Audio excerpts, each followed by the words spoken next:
Highway 19 comes out of Dahlonega, which is of course where the gold rush began in the 1830s. You're really going through Cherokee country.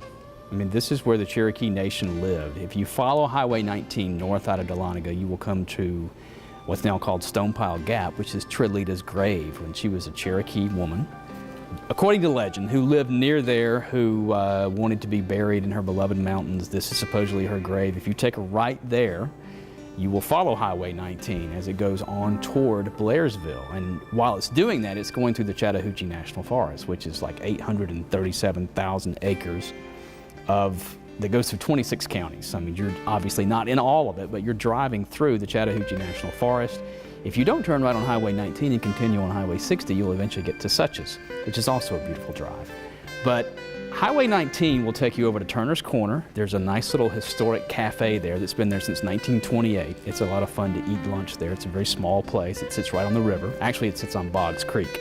If you make a left on Highway 19, you'll continue to go through the National Forest, Boggs Creek flowing on your left, and you'll eventually start winding around those roads, climbing, climbing, climbing. You're ascending all the way, and eventually you're going to come to the Blood Mountain Cabins, which is at 3,000 feet. It's, I think, the highest place in Georgia that you can actually rent a nice little rustic cabin. But if you drive up Highway 19 in October, peak weekend or early November, it really is stunning. It's breathtaking. And I would highly recommend people do that. It's beautiful in the summer as well. I mean, it's just a nice drive. It's one of my favorite drives because you do pass. You're going through the Chattahoochee National Forest and you're going past some of these historic places.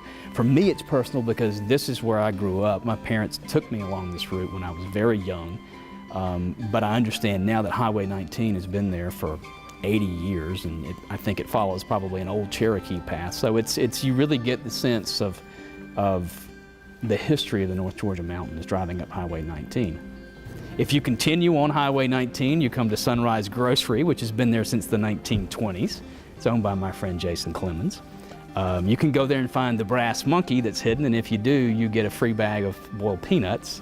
So that's fun to do. If it was a warm day, like it is right now, and I've done this many times, I would drive up Highway 19, and you can do this at any number of places. But I would go down to a place called Pappy's, and you can park there, and then I would raft down the Nottely River for a couple of miles because the water is cold. It's not frigid, but it will feel really good on a hot summer day. You'll pass Vogel State Park, which is historic in its own right. It was the second, I think, state park in Georgia, donated from land from the Vogel family in 1927, who were German timbermen, I think, and they donated the land. And Vogel State Park, I call it 233 acres of heaven. I mean, it's this little small little jewel. They dammed up Wolf Creek and created Lake Trilita there, and it's beautiful in the fall because the leaves around the lake usually are in glorious color. There's 3 hiking trails in Vogel. There's campsites. It's a place where many people have gone. There's a walking trail where there are bricks laid out, similar to what we have around Forsyth Park, the fountain in Forsyth Park, with people's names and family names and memories. And Vogel was literally built by, again, the CCC boys in the 1930s. So their presence is everywhere. These little beautiful stone walls and stone cabins.